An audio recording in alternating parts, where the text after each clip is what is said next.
Hello and welcome to the Be Formless Flow Driven CEO podcast, where we are reshaping life, leadership, and business. And today I'm welcoming to the show Melinda Buchmann. Welcome to the show, Melinda. Thank you. Happy to be here. Thank you. So we've got Melinda and Belinda. It's always a fun one, isn't it? Like, do you? I've been meaning to ask you because we have caught up previously, and I feel like we've become lifelong friends already after, one catch up, a few weeks ago. But what do people call Yeah. it? Are you a Mel or is it straight Melinda? Like, do you get like a nickname of any type?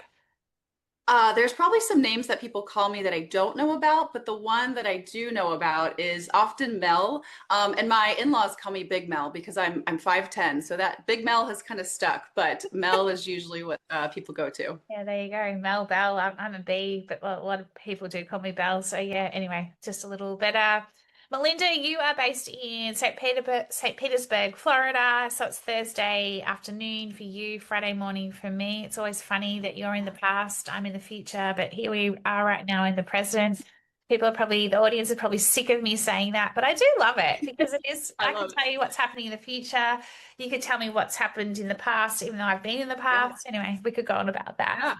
Yeah. But this is going to be a no holding back conversation. Let's just call it that. And I had one recently with another person as well. But I do love these types of conversations because I think more and more we need to be our authentic, vulnerable selves. And for so long, I think we've all stopped ourselves from doing that and buried it, right? And so Yeah. let's get into it because you're the founder of Oyster Shucking Empowerment Coaching. I need to ask you about the name, where it came from. I haven't asked you that. Yeah. Where you help leaders and teams move from misalignment and burnout to clarity and momentum, one shuck at a time.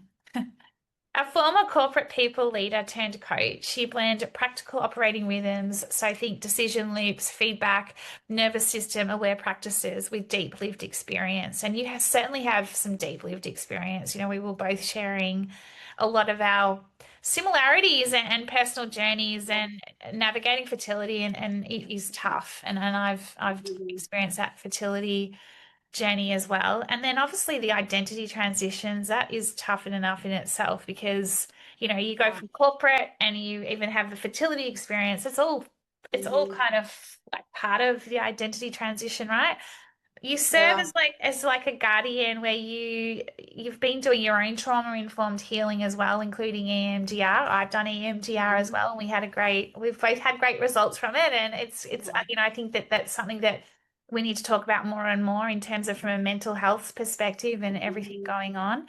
But, Melinda, you speak on topics like corporate limerence, the fantasy that's breaking your culture, and coach clients to define legacy language early. So, aligning values with work, including how we adopt AI and tech thoughtfully. You and I think we went down the rabbit hole the other week about social Yeah. media and all those things, and build communities where authenticity outperforms hustle.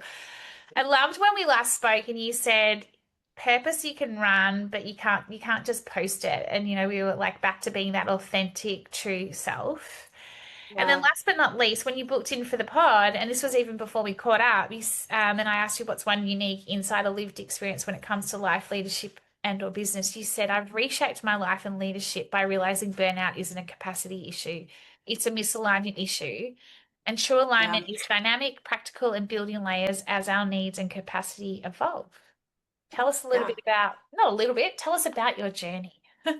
Yeah, I appreciate, the introduction, and I like you. I know we've had a lot of conversations leading up to this, but I'm so big on alignment, and I'm so big on like how do we look introspectively first and really take care of ourselves before we start thinking about, climbing this little ladder and doing these things and checking all of the boxes, right? Things that have been determined by other people. And I didn't always think that way. When I started my career, I actually had no idea where I wanted to go. There were like ladders in front of me, there were sidewalks, there were probably some cliffs. And I'm thinking, well, I just have to make it. What it was, I had no idea. And I think I spent a lot of time trying to figure out what would please other people. What would the behaviors and the actions that would get me to whatever table I thought I should be at any given point, right? So I did a lot of performative things, not really knowing they were performative at the time. They just felt right, and I had a lot of heads nodding. And I thought, well, I must be doing something right because, well, I got a pay increase, or John over here said I was doing a good job, so that means something. And I found myself taking roles and entering into spaces that were not meant for me. Mm. Going back to not because I didn't have the ability, but because it just wasn't aligned with my values, where I wanted to head in life. I had not set out the time to really define what that needed to look like for me. So I jumped into it, came from a very structured upbringing, and you had to kind of meet the expectations of people that were around you. And so I just carried that into the workplace and kind of worked my way up the ladder and found a lot of things that weren't working for teams. And a lot of times those things were, disregard for the humanality that's at the center of the business. And, KPIs and all of these things are really important, but I often found that organizations were losing the connectivity with the human on the other side of the computer or the desk. And so Mm. started carving my own path a little bit of like, what does human leadership actually look like and what matters to people? And, as you kind of navigate this corporate world, there's like still you, right? There's still the humanality part of it, things Totally. that you're navigating, like fertility, right? We've talked about that, where it's like, how do we even manage both of those things? You're leading people, you're doing this transformative work, and also I'm giving myself injections multiple times a day and wondering if it'll work this time, And right? Like, how managing, do you balance yeah. that? And managing your hormones and keeping it so, like, I don't know about you, but I didn't tell anyone. I think I told one person in the office because I was so fearful of if I just shared that I was trying to have a baby or, freeze my eggs to plan to have a baby, they would be like, well, she just wants to be a mum. So, Mhm. they're like, your career is going to be stifled because that's what it was ultimately really like, So Yeah, it's absolutely. challenging. Yeah, yeah. I remember going through my fertility process, and we had gotten a call that my levels were at the right levels and everything was perfect on paper, and got the call to say you are indeed pregnant. And I was cautiously optimistic, I think, maybe. I was scared, I was terrified, right? We had done so much to get to that point, and I knew what could be lost very, very easily. And I remember just holding on to it so tightly, and to your point, like not telling anybody. What does that mean for people? They won't understand. What does that mean for my career? And then flash forward some period of time when I went in for an ultrasound and they didn't find a heartbeat. And that was, your world kind of spins a little bit out of control. And I remember I was supposed to go to Denver, Colorado on a work trip, and I was supposed to leave the next day. And I had to call my boss and say, I can't go. And I really wrestled with that because I'm like, well, I don't Mm. want him to think that I'm not capable. But here I am, I have to now go in and have this medical procedure. But I had to call him and tell him I was pregnant. I was going through IVF. I've lost the baby. I can't come to this work trip. And trying to manage that journey of emotions is such a challenge. And I stopped myself and I'm thinking, what am I doing? Mm. Why am I even concerned with this piece over here, right? Of like, I can't go to Denver for a work conference. It really put it in perspective, and not to detract the importance of, the professional side of things, but it really was a check for me to go, listen, you better start aligning yourself to what really, really matters for you. And you've got to Yeah. start doing those things because we can't keep running this cycle back and forth. So No, and it's I'm so sorry. It's so like debilitating, isn't it? Like in terms of, but yeah, there's I don't know what goes on in us where we like it's like that going back to how you were brought up and structured and just expectation and just keep going and like I totally empathize with it because you're going through one of the most traumatic experiences of your life. And yeah, yet the fragility of life is right in front of you. And yet here you are debating about work and going, how am I managing this? When actually, if you hadn't have called, if you had just like not shown up, what would have happened? Nothing, because then right, you would have ended up, they would have ended up finding out anyway. And what would they done? If they had have said, right, well, you're fired or you're this, they would have been in a lot of trouble. And like Mhm. anyone, do you know what I mean? And Right. like, I have a similar story. Like Yeah. I am, I was in COVID and I was doing Mhm. IVF and I found out I was pregnant on the Friday. And then by the within, and my levels were a bit low. So they were like, it just, we need to watch it. It needs to go up. And Yeah. I was like, very cautiously, optimistic as well. And I hadn't even told us anyone. I hadn't told my family, no one. Then lo and behold, guess what I get? I get COVID. So I'm home and we're in full-blown lockdown, pregnant, trying to see if this is going to work, and then or Yeah. waiting to see if this is going to work. Then I get COVID and I'm working and I'm trying to like get my head around it all. And I look back now and I go, what the hell was that whole experience? And then Yeah. I just knew that it was, it was an early pregnancy miscarriage. And I was just Yeah. like, and then I went back and then I just got on with it and went straight back to work. And the counselor at the Mhm. time was like, "What are you doing? You've just had," and I just ignored it. And I was like, Right. because it was just my way of, so I wasn't, so misalignment is so interesting that you bring that up because I think I was Mhm. running away from, I was running away from alignment still until it caught up with me. And I don't know if that happened to you, but Yeah. it was like I knew that I need to align myself, but I just kept running away from it and going, all right, I've just got to keep going now. And then it just Mhm. catches Yeah. up. Mm. Yeah, absolutely. It's interesting. Someone said to me one time, you are provided with opportunities to sit down and really define what you want, whether it's values or your future, to get yourself into alignment. And every missed opportunity, the universe is going to tap you a little bit more firmly to say, hey, actually, this is kind of where you need to go. Let me nudge you. Let me nudge you. So if you don't do it for yourself, the universe will eventually kind of like help you get there, right? And unfortunately, sometimes the way the universe has done that for me has not always been the kindest. It's not always been the way that I necessarily would have wanted it to go. And so now I have really focused on how do I listen to myself. I think about the deepest, smallest voice that I can find in myself when I'm quiet, when I feel grounded, when I have my feet in the sand at the beach.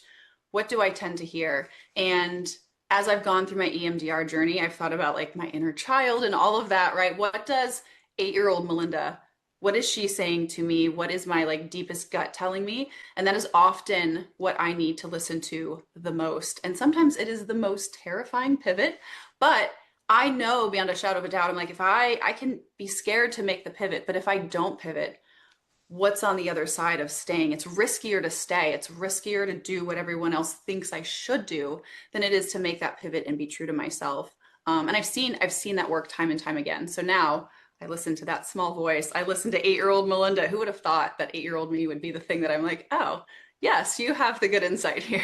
So Yeah, but don't you think that at 8 years of age, you're most like, you're not conditioned. Like, right. you're like this, you're like skipping around, you're free, you're like Hmm. playing with the flowers, you're playing like outside, you're doing like you don't have any like it's that beginner mindset sort of thing in terms of you're not conditioned into you have to, if you do this, you do this, like this. Do you know what I mean? You talked about the ladders before, and Yeah. yet something happens where we all get conditioned and then we just follow this trajectory and then like you say, then all of a sudden the universe is, you start to get those nudges, and I've had the slaps like, Hmm. just not listening.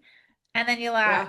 oh, okay, well, I have no other choice but to go back as far as being 8 years of age again to work Hmm. out what is it that I truly want? Who am I? And Hmm. and I think that is such a journey in itself. Yeah, yeah, absolutely. I don't know if you ever did this, B, but I know like as a kid, I think now, and I look back at some of the things that I did, right? Pictures of myself doing certain things or home movies, right? At the time we had like the old Yeah. crank home movies that's like, in the 1900s. But I think about things that I was doing at 8 years old, 9 years old, where I look back and go, I had no concept of fear. I put on Yeah. my roller skates and I launched myself off the end of a ramp that, me and two random people in the neighborhood made, never tested. We're just going to see what happens. And I was fearless. I wasn't thinking about, well, what is my neighbor going to think about me? Mm. Or what is going to happen if I do X? I strapped Yeah. on the roller skates and I launched myself, right? And I think, like, how do I do that now? I've become so terrified of what's on the other side of things that constant second guessing myself has, I think, caused me to remain in spaces that I should have moved on from a long time ago, right? And it's Yeah. kept me a little captive. So, Yeah. It's funny, I've been watching the Winter Olympics because I love the Winter Olympics more than the Summer Olympics, believe it or not. I yeah. don't know, I just find it fascinating. And I was watching the half pipe and the border cross or whatever last night, and the skiing and the speed skiing and stuff. And I was thinking, how these people have no fear. And it's funny you bring this up because I was picturing myself Mm. like at the top of the mountain going, I don't have this skill, but would I throw myself down the way they're throwing themselves down? And this fear block just kept coming in. And it's like Yeah. you say, like sometimes we put ourselves in spaces that we know we've got to get out of, but yet Mhm. we stay in it longer. Do you think, given everything and all the lived experiences you've had now, and I want to talk a little bit about EMDR and Yeah. get you to explain it a little bit more in terms of what it does, but do you think you are given now the difference between misalignment and alignment, do you think that when you get into yourself into spaces where you just know it's not right before the universe slaps you around, do you know now when to get yourself out of it? Like, is that something that you've noticed differently that you just, you talked about this energy, chakra energy before we were just talking before the show. Like, Yeah. what are the cues for you to know now when it's time to become fearless and step into that unknown? Yeah, it's a great question. I think EMDR has been such a tool for me to start to recognize those things, right? And step one for me is always I can feel it in my body.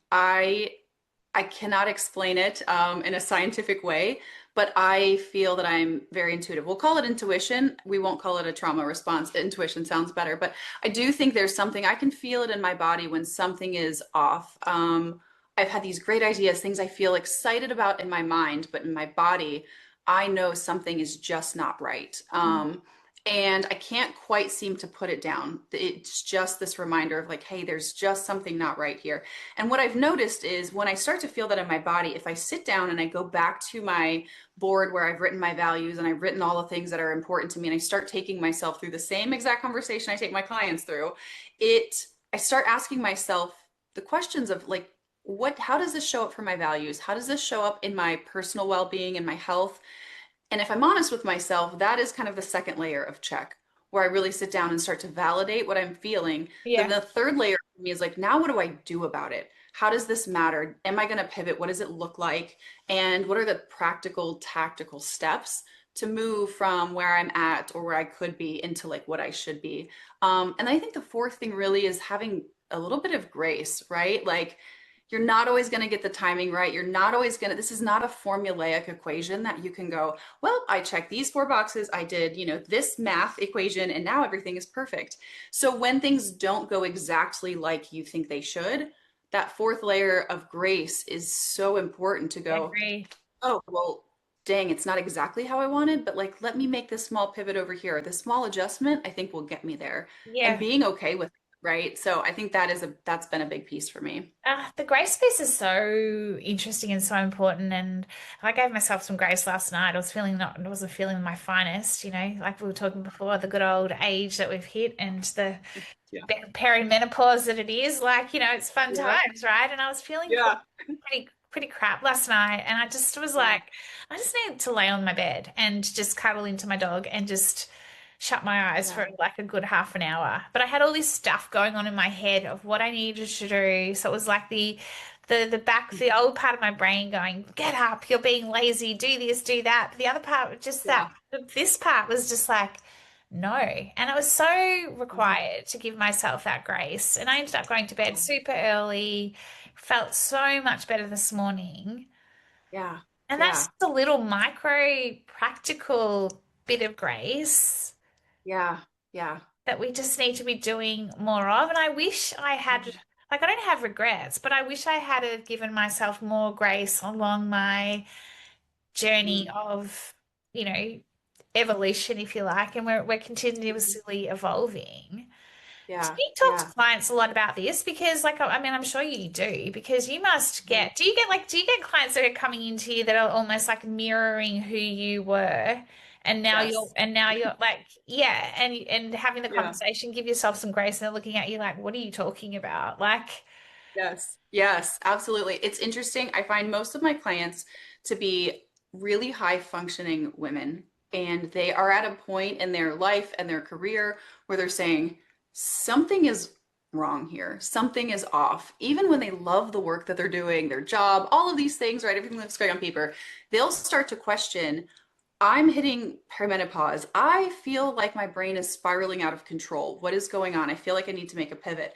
And that's where we have to like strip it all back, right? Again, it's not this like big formulaic thing. It's like, let's just start at the very, very beginning and don't give yourself permission to do these things. I think there's a big differentiation between I'm going to allow myself to, I'm going to give myself permission to. Feels like you're doing something maybe you shouldn't be, or you have to earn that, where I'm like, hey, give yourself the freedom, give yourself the grace to do these things. Like allow yourself to kind of settle into that, but reframe that allowance, that permissive type of relationship as like a, I get to, I have the yeah, space I to, love I'm that. going to take the space. I think that's a big mindset shift for a lot of my clients where they say, okay, I can just sit down. I can take 10 minutes and write my values down. All right, we're going to do that. I don't have to earn that. Like you just take it, you just do it. Right. So, Yeah, no, and you know, it's interesting you bring that up because like we've been so conditioned again to like we have to earn it, like we have to be exhausted to rest, we have to, you know, like but at the end of the day, like when we actually do give ourselves the ability and the chance to realign, if you like, nothing yeah. falls apart when we actually stop and pause. And I don't know about Right. you, but when the universe has slapped me and I've had no other choice but to just stop, basically, sometimes it's like, you know, like literally stopped me in my tracks, whether it's, Yeah. you know, it's always been physical for me. Mhm. And I'm like, and nothing's fallen apart. Actually, things have got better. Things have evolved Yeah. because it's course corrected me. You know, I Mhm. wasn't, I think it comes back to this efforting versus effortless. Like when we Yeah. stop efforting and it allows things to become more effortless, if you like. Mhm. Like, do you see that Yeah. with the sort of I women that love you're that. working with? Yes, yeah, it's almost like a pressure release valve, right? And my husband and I have talked about this a little bit too, where it's almost like this valve, it's so tight and there's all of this pressure built up. And all you have to do is walk over and kick that valve a little bit, and the pressure releases and you go, oh my gosh, I could have taken a breath an hour ago. I've been holding my breath for like the last hour because somebody somewhere, society, my job, my whatever, fill in the blank, has told me that I have to hold my breath for the last hour. Mm, But mm. when I release it, you realize that like you get to dictate what that looks like for you, because truly when you take that pause or you take that breath, all of these things over here, they're going to still keep cranking. They're still going to Totally. go. What you end up sacrificing isn't this like, meeting that you have to go to, or whatever it is. Like it's still going to happen. What you end up sacrificing is yourself, your health, your mental well-being, your relationships that mean the most to you. You just keep holding your breath. Who ends up passing out on the floor? It's you, right? And so I think when we can start to understand, yes, something's going to fall apart, but it's not going to be that corporate meeting. It's going to go on. They're going to find somebody else, they'll continue, but there is something that you cannot sacrifice, and that is your own well-being, your health. Everything else kind of has to center around that, which is why I think it's so important for that pressure release valve, all of those things, for you to really center yourself and take care of yourself first and foremost. And that comes up with my clients a lot. It's hard to do, especially Yeah. as women. No, solve everyone else's problem, right? First, that's your primary function. And I've like had to put a hard stop on that and say, I can't help you if I'm not helping myself, I was right? going to So ask you it's hard. that. How do you do it? Because you've had some dark moments like over Yeah. your evolution and your journey, right? And I too. And you know, we we're naturally, probably more empaths, empathetic, and Mhm. like give, and that sort of energy as well. How do Yeah. you protect yourself when, because I was thinking about it like this, you're oscillating between, I call it survival mode when you just, or misalignment, let's call it that. Survival mode sounds really harsh, but Yeah. you oscillate between being misaligned and then aligned. Misaligned, you can't always be aligned if you ask me. There's got to be Right. something that, how do you, so on, in the moments when you are, feeling misaligned and you've got like your clients, etc., like how do Mhm. you, I mean, you talked about this energy force you put around you. Yeah. How do you do it?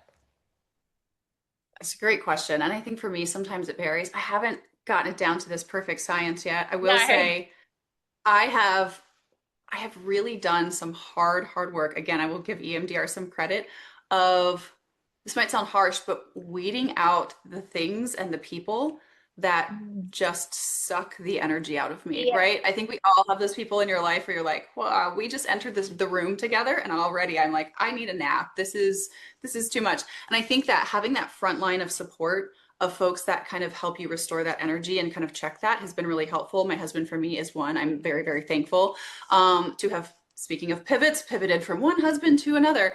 And this pivot has been really great for me. He is a frontline energy checker, and I have really had Love to it. learn how to like lean into that a little bit with him. But I think it is, I have seen what has happened when I don't check that, when I don't feel in alignment, when things aren't going in the direction that I know they need to go. And that is unfortunately a strong reminder for me. And I remember, and I might have shared this with you when we've chatted before, a couple of years ago, I had just left my corporate role. The scaffolding of you're a VP and you're leading teams and all of these things, right? That's stripped away. That's not there anymore. I start my business. I am launching into menopause, and now I have like this ADHD diagnosis, and I'm on medication, and my hormones are spiraling. And I remember sitting on this very couch and totally bottoming out and thinking I would be so much better off not here. I Mm. don't know what to do next other than just not exist. And I remember my husband walked into the room and he said, Melinda, something is happening and this is not you. And we have to figure out together what you looks like going forward. Like whatever we need to do to get you Back. essentially back into alignment, we've got to pull you off from the side of that cliff. And that kind of struck me and like actually propelled me for next steps because I realized I have a partner in that. And I think that is the power of community. My husband just happens to be at the center of that for me, but the power of community and people that will help you protect your energy is so important. And that was a pivotal point for me in how I redirect that energy.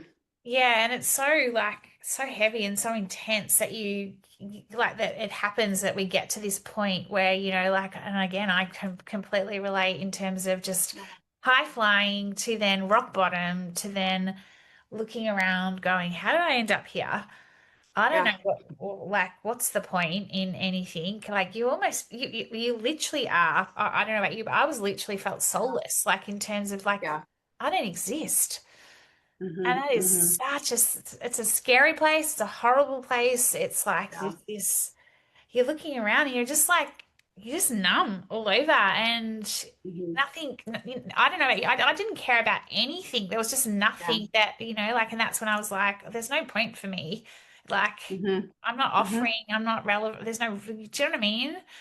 And then Yeah. Yeah. have that piece where like your husband like picks you up or says we've got to do something, that's what, it's so like, and I guess for me, I think about this a lot because I think, one of my girlfriends just recently, she's just had her moment and I'm like, and she sent this long message and I was like, you're going to be okay. Like, Hmm. and I said, that sometimes this has to happen for the rebirth to Yeah. then, Yeah. but I think she just needed to know she was going to be okay as well, because like you don't know if you're going to be Hmm. okay in those situations. And some Right. people aren't okay. Like they're just, Hmm. unfortunately, and I think that we need to be talking and sharing more about this because especially when, the sorts of people you're working with, the sorts of people I'm working with, high performing, high power, and yet Mhm. again, coming back to this fragility of life, Yeah. it's it's like it's the biggest test of our careers, if you ask me. Yeah. It's Yes. like life career. Yes. Yes. It's interesting as we talked prior to this,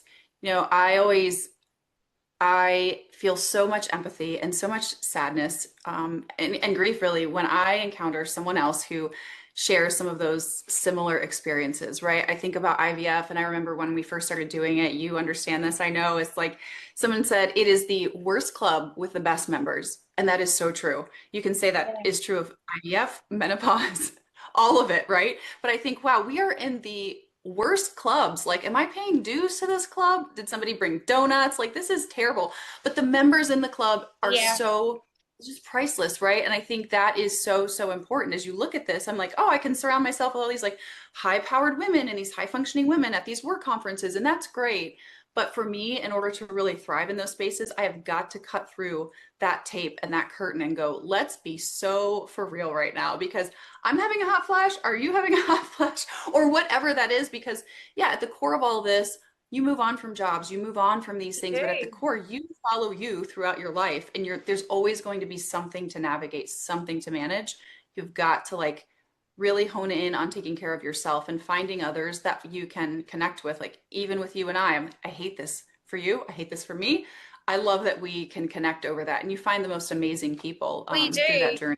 And you're able to like just relate. It's called relating because it's like you say, I'm in the Mhm. worst club, but I'm meeting the best people. But you can go to the Yeah. best club and meet the worst people and all the Yeah. most shallow people. Do you know what I mean? And it's Yeah. where it's finding your tribe. Your vibe attracts your tribe, if you ask me. And Yeah. I just think the world we're in right now, and I know you agree, is that this is life, this is reality, because we've got a massive mental health epidemic, we've got a loneliness epidemic, we've got people burning out Mhm. continuously, Yeah. and people are navigating all these life crises, if you like, and Mhm. yet we've still got this facade half the time, which is, oh no, like I'm just everything's fine. It's actually Yeah. not, it's not fine. Yeah. And so why Yes. aren't we talking about that? And like why aren't Mhm. we having these more of these sorts of conversations? Yeah.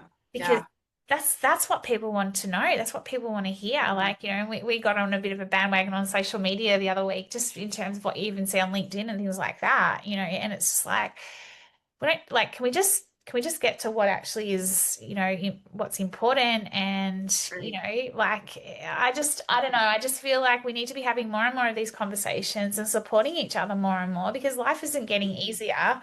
But it should be easier. Right. It should be more joyful. It should be more, Yeah. that we shouldn't be having to hold all this in. And I think half the time when we hold it all in, that's when we get even more misaligned with ourselves because we're not allowing it to come up.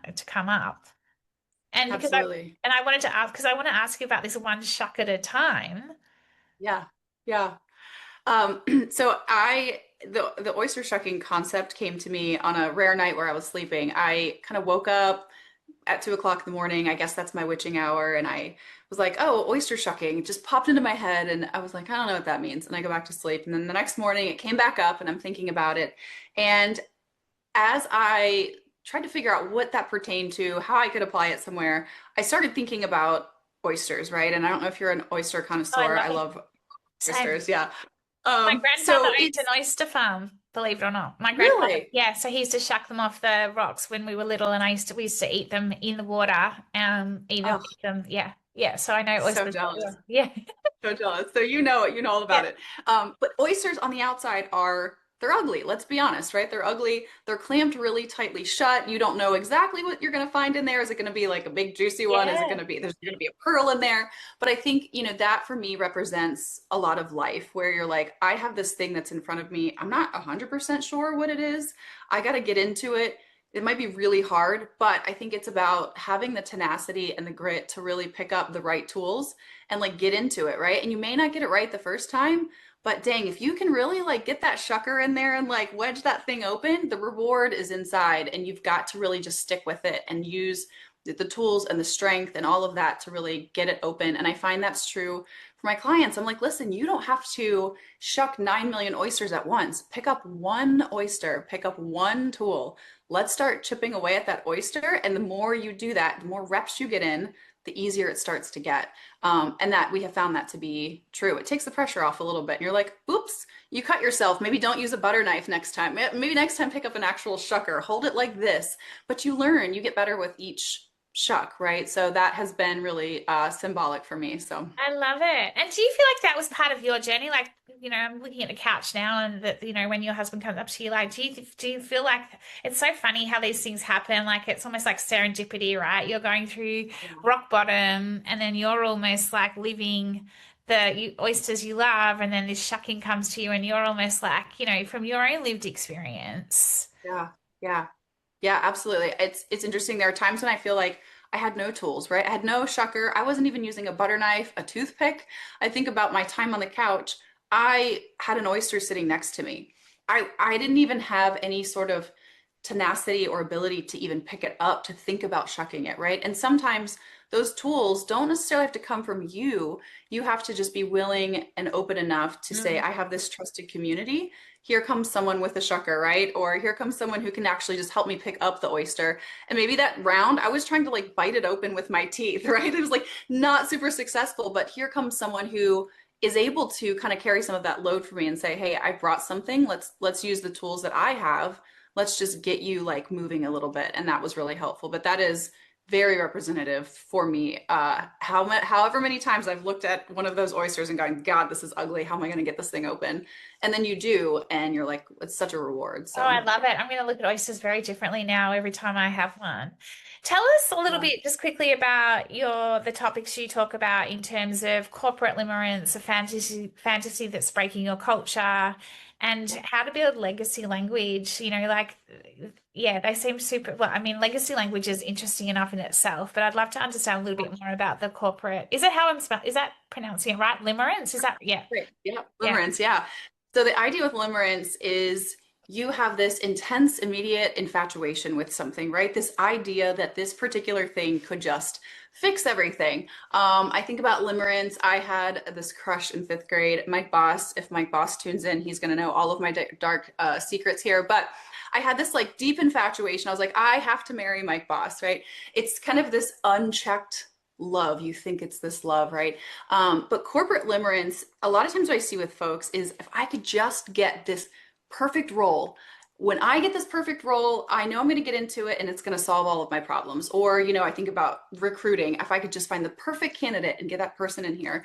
And really, at the end of the day, the idea of limerence or finding the perfect thing that's going to solve all of your issues really isn't the goal. It's about how do we, I go back to uncover our values, uncover the things that are most important to make the best partnerships, the most informed Yeah. partnerships for any given time that's going to be mutually beneficial for both sides, and moving away from that idea that like this magic love is going to fix something, right? And I think we get really caught up in that idea of perfection.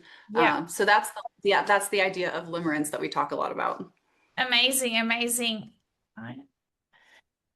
So, Melinda, just on that, in terms of talking around the corporate limerence, the fantasy that's breaking your culture, and the fact that you're working with high impact, high performing women leaders, I've got a couple of final questions for you. What are you Yeah, seeing as, I guess, the biggest challenges right now, but also opportunities? Or for yeah, women, these type of women in leadership. I mean, you've come out of corporate, I've come out of corporate. Like, what are you saying? Is it still, like, for example, is it still that there's not enough diversity when it comes to, the women are still, fighting for their seat at the table, or is it that the juggle is real for them in terms of their self-worth, but also juggling life, family, their career? Like, what are you seeing right now as I guess even in comparison to what, was the bigger challenges last year, what are you seeing as the challenges right now? And then, I mean, of course, the opportunity. yeah. I think it's a great question, and I want to say like all of it, right? I think all of it still stands true, but if I have to kind of rank it down, I think a lot of times now we're seeing that organizations are providing these opportunities. Like I've pulled a seat up to the table for you, right? But the seat is made of toothpicks and held together with bubble gum. Or, hey, you've got a seat equal to maybe what other folks have, but the expectations for you are going to be, through the roof or asinine. And I think as women, we already have so many things that are running through our brain. I was going to say any given day, but I'll say any given second. It's not just our brains and what are they doing, but it's also like, what are our bodies doing? What are we going through as women? And I think the propensity for us to feel like we have to do everything, it's coming from both external pressure. So great, we have a seat at the Yeah. table. We have to do all of the same things that and more that everyone else is expected to do, so far above and beyond, because we've really had to fight to be there. And I Yeah. think the expectation is like, well, you're here, great, now what are you going to bring to it? And we're fighting that external pressure. But I also think now we have, and I'm finding this so much with my clients, is like we are in this exhaustion mode where we have fought to keep this persona of like, I've got it all together. I am worth all of this and I'm doing all of this, and my worth is tied to how much I can keep it together. And we're fighting that on a regular basis, and we're exhausted. And the state of the world and all of these things Yeah. are weighing on us. We're not meant to consume all of this and still No. manage and still mask. And I find that women often take the brunt of this, right? What we see in the news is like things that we fight with on a daily basis. And so, like, we get it. But how do you read the headlines? How do you manage menopause, IVF, all of these things, and then clickety clack into a Teams meeting and think, like, I've got it all together. I have to That's act like so nothing's true. wrong.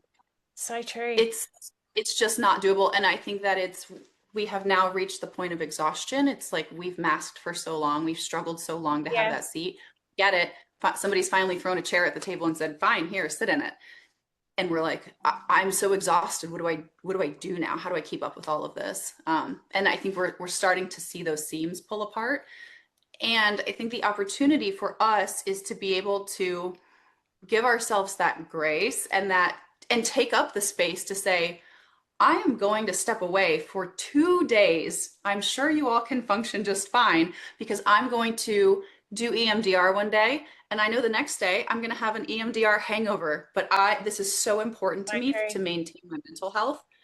You guys will keep it together. I'm going to go take this and not feel apologetic for that. I think that is one of the most powerful things for us that I think we can do at this point. So the most powerful thing, I could not agree more. It's what we need. That's the sort of stuff we need to be talking about more. That's the sort of stuff we need to be encouraging versus, oh, you've got a mental health issue or this or that. Just Yeah. take the time out. Nothing's going to fall Yeah. apart. The world isn't going to fall apart. And I don't know about you, but I have to remind myself of that myself, even like, it's, when you get to that capacity and you just get like, put your feet on the floor. Like I'm grounding my feet as much as possible right now, like as I'm talking to you, doing that because it just Yeah. feels good. It feels nice, like bare feet, right? Like just Yeah. getting back to who we truly are. How, like, it's been such a fascinating chat. I feel like we could have so many different podcast conversations in terms Yeah. of, and, I've got some ideas around that this year from a panel perspective. How do we find out more about you? How do we find out more about your business, Shuck It Coaching? Where do we go to get more insights, inspo, or if we want to work with you? Yeah, how do we find out more? Yeah, you can head to shuckitcoaching.com. It's my website. There are forms on there you can fill out. This is my resolution for the year. I'll be having some blog posts go up live on Amazing. the website here soon. I'll be adding some videos. And I am going to be opening up a 4-week course for folks to join, speaking directly to high performing women. There is no cost for the 4-week run, but we're going to be kind of talking about things like we're talking about today, and just kind of group think around how do we manage this? How do we kind of emerge on the Love other it. side? So lots of opportunities. Do not find me on LinkedIn. I am on LinkedIn, but I am taking a LinkedIn sabbatical because I can't hear anymore about circling back or clicking around in KPIs. So I Love have blocked it. out How LinkedIn long for are a you locked while. out for? I have taken a break for probably the last 4 months or so, 3 months, 4 months, and it is rejuvenating. It's refreshing. Yeah. Congrats to everyone that has recently gotten a new promotion, a job. Normally I would like click a little like on that, but I don't have the capacity. I'm not I willing to put love myself. it. It's so funny. I haven't done anything, in terms of socials of recent, like on like even Substack or LinkedIn or anything, because I'm just Yeah, having a little bit of a like hiatus in terms of just watching. But also nothing's coming to me yet that I want to talk about. But I think it's yeah, about to. We're about to hit the new year from astrology and from a Chinese astrology perspective. And I think we talked about this in the last conversation we had around maybe you and I can be a united force and come out and I don't know, do something differently. Or I don't know, there could yeah, be a new social channel that starts. Like I've been looking at yeah, Reddit and things like that, but I absolutely love yeah, it. Oh, Melinda, it's been such a great conversation with you. Thank you so much. yeah, And thank you for sharing your deepest, darkest moments. It's not easy. Life isn't easy. Like even from a fertility perspective, people, so quite often think, oh, unfortunately it didn't work out for you, but you still have that, that there's things that pop up for you that remind you of what you don't have, but what you do have, that's different. And I think that, the ability to talk about it more is therapy for us, right? In terms of just mhm, and life and it's a constant evolution. Life is constant. We're constantly evolving and who knows what it's going to look like in 6 months, let alone 12 months. So yeah, thank you. And yeah. I'm so grateful for meeting you. So thank you for your time and for coming on the show. Absolutely. I appreciate you. The shared vulnerability gets us really far. And so I appreciate your vulnerability and your openness as well. It makes for a great connection. So I appreciate you for having me. This has been fantastic. No, thanks so much. Well, have a lovely evening and thank you. Thank you.